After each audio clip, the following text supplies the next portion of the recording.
Good afternoon and welcome to the Hoosier Huddle Tailgate Show. I'm Sammy Jacobs alongside David Sugarman and TJ Inman. We're here to preview IU's matchup against Georgia Southern. Kickoff is at 3:30 at Memorial Stadium this afternoon. Guys, it's been a long time since IU's been on the football field. What are you looking for today, TJ? We'll start with you. I think the first thing I'm looking forward to see is how Indiana's offense responds after slow start against Virginia, which we saw last night. That may be a little bit better win than we thought it was. Virginia went out, really took care of Boise State in Boise, which is an impressive thing to do. So I think that win looks a little bit better in hindsight than it did at the time. So I'm interested to see how Indiana kind of divides up the quarterback snaps between Lego and Ramsey, and also how IU runs the ball with Brandon Knight being welcomed back into the fold. Expected to have him at right tackle. We'll see how many snaps he gets today, especially with being as hot as it is. Conditioning may be a concern for him, being out with the foot injury, but he's been practicing for 2 weeks now. So we're expected to have Brandon Knight at starting right tackle. How does the offensive line shuffle around and adjust to having him back? If Indiana can't run the ball pretty well today, they're likely not going to all year, so that's a big concern if it doesn't respond today. How about you, David? What are you looking for after the long layoff between games?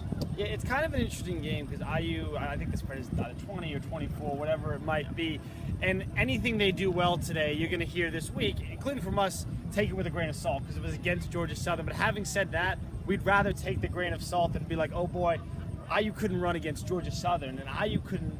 And the thing that I'm looking forward to the most, pressure the quarterback against Georgia Southern. Yeah. 2 sacks through the first 2 weeks, and I think they only have something like 5 or 6, hurries or knockdowns or a stat like that. And in the next few weeks, they're going to need to find a way to get pressure on the quarterback because as good as IU's secondary is, and it's really good, it doesn't really matter if these receivers, especially when they get into Big Ten play again, have a lot of time to run around, and the quarterback's just going to have all day back there in the pocket. Then they're going to end up giving up the big play late. So I think the things I'm looking forward to the most, what TJ alluded to, was the run game as well. Can the defensive line, who's going to step up, or are they going to do it by committee? One way or another, got to get after the quarterback. Yeah, those are both two good points. Two things that we've seen IU struggle with over the first 2 weeks of the season, the running game and the pass rush. To me, I want to see how this coaching staff's going to handle the quarterback situation. Yeah. Tom Allen said Richard Lego is still the starter, which I think that's a good strategy. He's a fifth-year senior captain of your team, and you could divide that locker room if you automatically bench him. But I'd like to see, are they going to go into this, splitting series? Is it going to be something like 2 series, then switch and go back? Or are you going to play the hot hand like they did last week where we saw Richard Lego struggle early? They needed a change of pace and that running threat with Peyton Ramsey. He brought it in. And, when they brought it in, they showed Lego on the sideline the first drive. He had his helmet buckled in and buckled up. And then after they scored that second touchdown, his helmet was off, and they just went with the hot hand. So it's going to be interesting to see whether they're going to roll with the hot hand or go and try and get Lego out of whatever funk he was in against Virginia and roll with it, and then work Ramsey in as well. So that's what I'm looking forward to for this game, and then just getting back on the field. This team has not played a regular schedule outside of that Virginia game on a Saturday, so how are they going to knock off the rust? TJ, what are some keys to the game to get a win over this triple option team? Well, Georgia Southern is very interesting the way that they run the option. The option's tricky to defend as it is. Georgia Southern tends to run theirs out of the shotgun. Technical term for it, probably the shotgun veer, which you see more at the high school level than you do at the college level. I can't really think of another FBS team that employs it on a regular basis as Georgia Southern does. Now, their head coach Tyson Summers has tried to put in a little bit more passing attack, and the locals have not taken to it very kindly, which part of that could be because his one-loss record is pretty poor in those 2 years. And when you're trying to change things and you're losing games, well, people are going to say, what the hell are you doing? So, defending the triple option or this veer option, for Indiana, it's going to be cliche assignment football. It's important for the Hoosiers to stay disciplined. Don't overcommit to that quarterback when he's got the ball and forget about the pitch man. If you do that, they can get to the outside, you lose containment, and a big play waiting to happen. When you get a chance to make a tackle on the ball carrier, you've got to do it. Indiana's got to effectively tackle. I thought they tackled really well, perhaps the best that I've seen an Indiana team tackle in a long time in the game at Virginia. I was very impressed with that. I want to see that continue over. I think it could be a really big day for the linebackers. It usually is against option teams just by the nature of where the ball ends up being. So a big day for Indiana's linebackers. With this heat, I expect to see a lot of changes in personnel as they shuffle guys in and out. We're going to have a hard time staying upright, and we're not playing the game. So Indiana's going to be, I would expect them to play, Scales, Covington, McGinnis, Willis. Those four are going to be the primary guys, and then you're going to see, I think, a lot of walk-ons and your younger scholarship players get in there as well. You're not going to burn a guy's red shirt just to get snaps in today, but if it's a player that you're expecting to use, later on in the season, as Indiana tries to develop depth so they don't wear down late in games and blow these fourth quarter leads or just fall apart at the end of games because of lack of depth, it's important to develop those younger players, get those third string guys in regularly, and I think today's a good day to get them a lot of action. So the two keys for me, number one, the defensive line getting penetration to bust up the option plays. If you get penetration, it makes it very hard for Georgia Southern to stay on schedule. If you force them into third and longs, you should be able to have a lot of success getting them off the field. And that means they can't possess the ball and chew down the clock and shorten this game.